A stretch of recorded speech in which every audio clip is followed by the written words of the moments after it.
Assalamualaikum warahmatullahi wabarakatuh. Apa khabar adik semua? Salam sejahtera. Bersama dengan abang pada pagi ini adalah Abang Hanafi daripada AADK Daerah Jempol, Negeri Sembilan Darul Khusus. Baiklah adik-adik, hari ini abang nak cerita kat adik-adik tentang satu tajuk, iaitu dadah bukan jalan penyelesaian. Adakah adik-adik tahu apa itu dadah? Dadah itu adalah bahan kimia psikoaktif yang apabila kita gunakan, sama ada menyuntik, menyapu, menelan atau apa sahaja yang kita kenakan pada badan kita, ianya boleh memberikan kesan jangka pendek ataupun jangka panjang, dan sama ada kesan itu positif ataupun negatif. Jadi, ciri-ciri dadah itu adalah membawa kesan buruk kepada sistem saraf pusat, digunakan bukan untuk tujuan perubatan, diperolehi secara haram, membawa pergantungan fizikal dan juga psikologi, dan juga memberi kesan yang buruk kepada kesihatan dan fungsi sosial. Baiklah, bila kita beritahu ataupun kita cerita tentang dadah, iaitu penyalahgunaan dadah, ianya termasuk juga mereka yang terlibat dalam aktiviti penagihan dadah, pengedaran dadah, dan juga segala aktiviti yang berkaitan dengan penyalahgunaan dadah.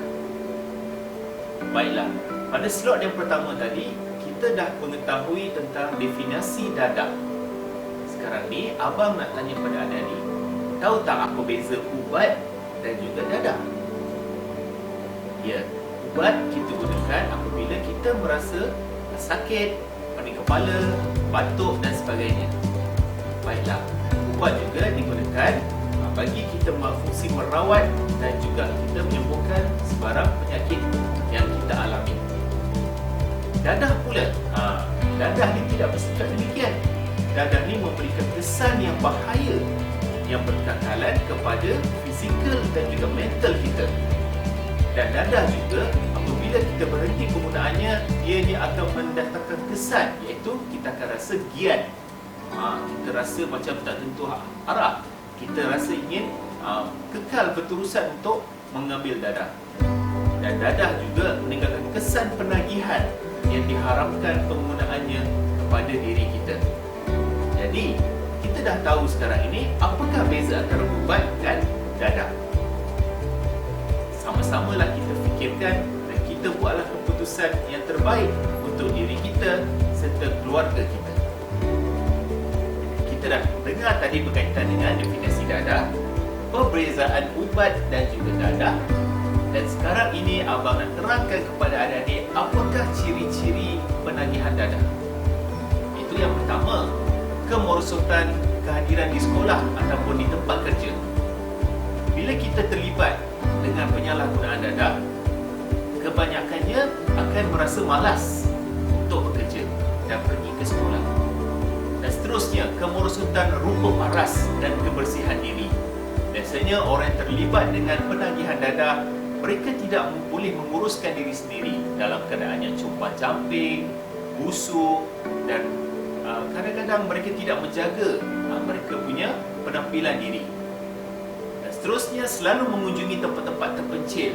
Biasanya mereka yang terlibat dengan dadah selalu mengasingkan diri, buat hal dia je kan. Dan seterusnya, suka meminjam duit daripada mak ayah, daripada kawan-kawan, semata-mata untuk membeli dadah. Dan ciri penagihan yang seterusnya adalah hilang selera makan dan kurang berat badan.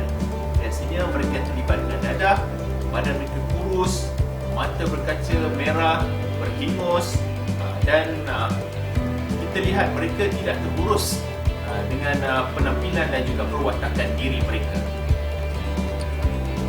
Baiklah, seterusnya kita nak tahu apakah kesan dadah ni terhadap keluarga. Itu rumah tangga menjadi porak-poranda, perpisahan dan perceraian berlaku dalam kalangan ahli keluarga. Seterusnya, harta benda akan berkurangan atau habis kerana harta itu dijual sedikit demi sedikit untuk membeli dadah. Seterusnya, menjatuhkan maruah dan juga mencemarkan nama baik keluarga. Mereka di sekeliling kita, jiran-jiran kita akan menganggap keluarga kita juga tidak mempedulikan kita, dan juga kerana salah seorang daripada ahli keluarga terlibat dalam penyalahgunaan dadah. Dan seterusnya, harapan keluarga tidak dapatlah dipenuhi. Mak ayah kita, adik-beradik kita meletakkan harapan yang tinggi kepada kita semua supaya menjadi insan yang berguna kepada agama, bangsa dan negara. Baiklah, seterusnya kesan kepada masyarakat pula, iaitu terjadinya kejadian jenayah, rompak, curi, samun dan sebagainya. Seterusnya menimbulkan persengketaan dan perselisihan faham di antara satu sama lain. Seterusnya, kesan dadah terhadap masyarakat juga melemahkan perpaduan pembangunan dan juga kemajuan masyarakat, dan menimbulkan kecurigaan ibu bapa terhadap anak-anak. Dan seterusnya melibatkan perselisihan antara kaum, dan masyarakat akan jadi tidak harmoni, dan semakin hari semakin berada di dalam masalah ataupun salah faham yang besar. Baiklah adik-adik, seterusnya apakah kesan penyalahgunaan dadah terhadap negara? Negara terpaksa menanggung kos yang tinggi bagi merawat dan memulihkan penagih dadah. Dan kos bagi meneruskan kegiatan penguatkuasaan juga terpaksa ditingkatkan. Kos untuk pencegahan dadah juga terpaksa ditingkatkan untuk memberikan kesedaran kepada masyarakat berkaitan dengan penyalahgunaan dadah. Keseluruhan ekonomi akan terjejas apabila ramai rakyatnya terlibat dalam penyalahgunaan dadah. Jadi sekarang ini adik-adik faham kan kenapakah bahaya penyalahgunaan dadah ini kepada diri kita dan seterusnya kepada masyarakat dan kepada negara? Betul, kita perlulah menjaga diri kita, keluarga kita dan masyarakat kita daripada terlibat dalam penyalahgunaan dadah. Baiklah adik-adik, setelah kita mendengar tentang penyalahgunaan dadah tadi, kita dengar tentang apakah faktor-faktor risiko dan sebagainya. Mari kita dengar sama-sama sekarang ini apakah faktor pelindung berkaitan dengan penyalahgunaan dadah. Iaitu faktor-faktor pelindung yang pertama, keluarga bahagia. Apabila keluarga kita bahagia, tidak berlaku persengketaan dengan ibu dan juga ayah dan juga adik-beradik, maka tidak akan ada risiko untuk anak-anak itu terlibat dalam penyalahgunaan dadah. Selain daripada itu, faktor pelindung yang kedua adalah kekuatan agama ataupun pemahaman agama di dalam sebuah masyarakat atau sebuah keluarga amat penting. Apabila mereka mengamalkan penghayatan agama yang baik, dan mereka tidak akan sekali-sekali terlibat dengan penyalahgunaan dadah. Faktor yang ketiga yang menjadi pelindung adalah persekitaran. Masyarakat yang majmuk, iaitu mereka yang sentiasa mengambil berat tentang masalah, tentang pelajaran dan sebagainya, mereka akan sama-sama menjaga diri dan juga menjaga kawasan ataupun masyarakat itu. Jadi, ianya menjadi faktor pelindung yang tinggi. So, okey, kita dah dengar tadi tentang faktor pelindung kan? Sekarang ni, jom kita bincangkan apakah faktor risiko seseorang itu boleh terjebak dalam penyalahgunaan dadah. Itu yang pertama, faktor risikonya, keluarga yang porak-poranda.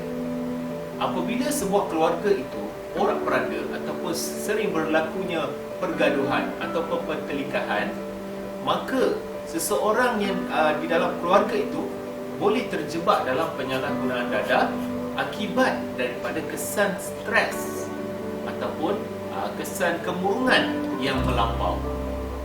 Jadi, itulah antara faktor risikonya penyalahgunaan dadah ini. Yang kedua, kurangnya pendidikan ataupun penghayatan agama.